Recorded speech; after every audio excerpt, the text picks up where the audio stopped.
Hey everyone, today we're going to start talking about what is a literature review. But before we do that, we're going to take a pause here and you're going to just write to me when you hear the phrase literature review, what do you think of? Okay, so now that you've done that, I want to give you a little bit of background on what a literature review is in terms of academic research, especially in the social sciences, what it should look like, how it acts, and all of those things. So literature review is an academic essay. It focuses on the synthesis and evaluation of sources. So it's taking multiple sources, you're evaluating, looking at what they say, and you're synthesizing them, which means like you're pulling them together in a very interwoven summary. It's not just like separate summaries, they're all pulled together to show one larger conversation. It is a natural part of large-scale research because when you're doing a big research project, you're developing an experiment, you want to see what already exists out there that other scholars, experts, academics have said. And so anytime you do a big research review, you have to do this literature review to know where to go and how to start. But when you're writing the actual literature review part of your study, you don't introduce any of the new research that you've done. It's just a conversation of what has already happened. So it is a snapshot of current knowledge on a specific topic. It's not going to be crazy in depth, but it does give us a good broad understanding as your audience to know where we're going. You also avoid taking a stance in your literature review. That will come at the end as you move into your hypothesis and what you think is going to happen and your opinions and your theories. But in the literature review, you're objective and you're just saying, this is what they've said. It can be a standalone piece like we're going to be doing, but most of the time it is just incorporated like at the beginning of a big research paper. Here it is, and then we move into our new research and findings, but we're going to be writing it as one of those standalone pieces that you can sometimes find. So a literature review is not just a descriptive list, it's not just summaries, so I shouldn't have paragraph 1 is about this source, paragraph 2 is this source, this source, this source, this source. They should all be interwoven. And it's also not an exhaustive bibliography, meaning I shouldn't see anything that's ever been written on this topic. It should be focused on sources that are relevant, they're recent, and they connect to what you're doing, and it's not just overwhelming. Again, you also want to avoid your argument and ideas. So this is a nice little frame that I've taken from another university's background on literature reviews.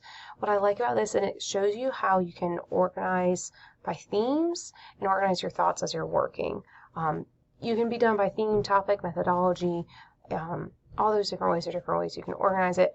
I encourage like the theme or topic way of doing it.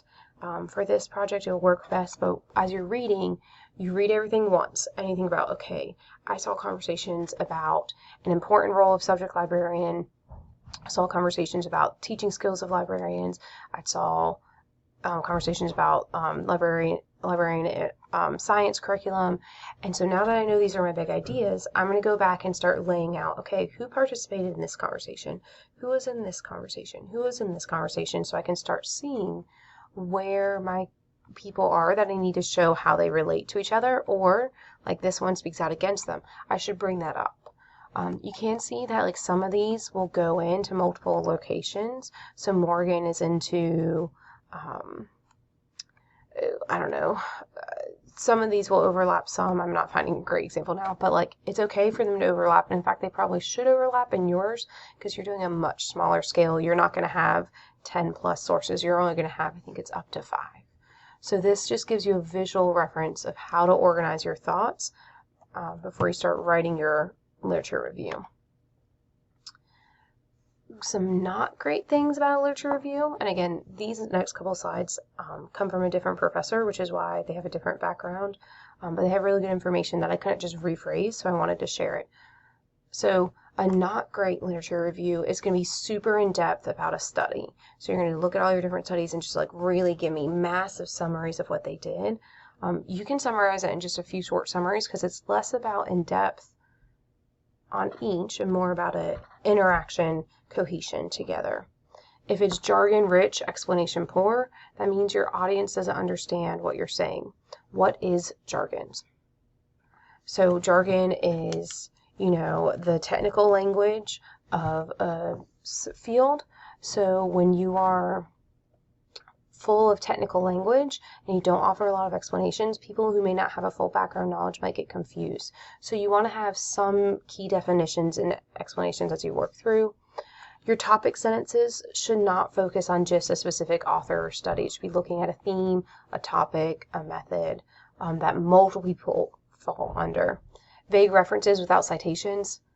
You're doing a literature review. I feel like that might seem a little obvious, but make sure you're using quotes and paraphrases that specifically cite where it's coming to bolster the idea that this is really a conversation that experts are having. And then paragraphs that are longer than a page. Why would we want to avoid a long paragraph like that?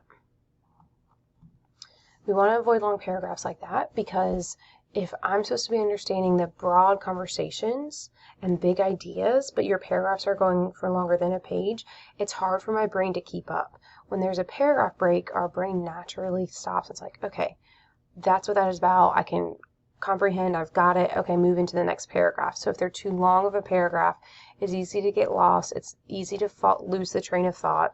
So you might have multiple paragraphs discussing the same themes, but you break it up at natural spots to give the brain a little bit of a break. So here's an example of a not very good one. So this paragraph starts with, Richards finds that internet use is linked with greater political knowledge. People have generally high levels of internet use, but low levels of political knowledge. However, the more hours people spent online, the more they knew. Richard also finds that internet usage is linked with higher voting rates. The sample of the study was 250 people. Spencer finds that television is associated with less political knowledge as well as a lower chance of voting. So what's not very good about this? What's not very good about this is, first, our topic sentence starts with a specific focus on a specific study. It's not a broad theme. Then it's got very detailed information, so M equals 8.28 or 3.25, and it goes into a lot of detail in this one. It also barely has any conversation going on between people. I focus on Richards until the last sentence when I throw Spencer in before moving on. What I could do to change this is show that media use is shown to influence political knowledge, although it varies by medium. Okay, that's not specific to one topic, but multiple people can participate now. While Spencer finds that television consumption is negatively associated with political knowledge, Richard finds that internet usage is linked with higher levels of political knowledge. I've got my two people, they're talking to each other, I have a brief idea of what the different studies were, and I can elaborate on that more. And then you can see here another example of how you could frame that. Media use is also found to influence political behavior. Again, television use seems to have a detrimental effect, decreasing voter turnout, while internet use is linked with higher rates of voting. Again, I'm just pulling them together. I'm synthesizing them to show how they relate. So that's what you're going to be working on. And the next step from here is we're going to start practicing this with the editorials you have in the week's Blackboard count.